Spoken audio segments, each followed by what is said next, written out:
Pagod ko ako. Enjoy ka. Oo. Ayos eh, no? Tayo, lalas na tayo. Oo. Pagod Pagod na pagod eh, no? Sa loob eh. Oo, ang sarap. Galing niya. Ano?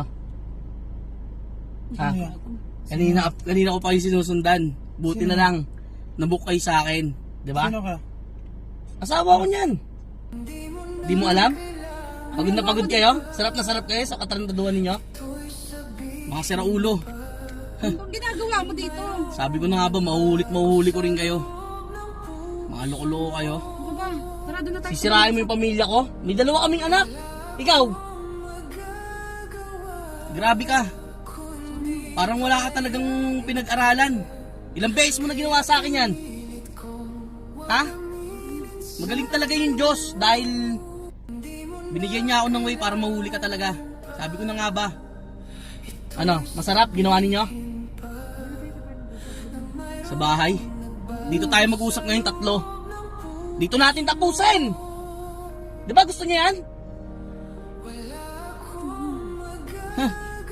Huwag mo akong anuin. Pagkatapos ninyo magpasarap parehas,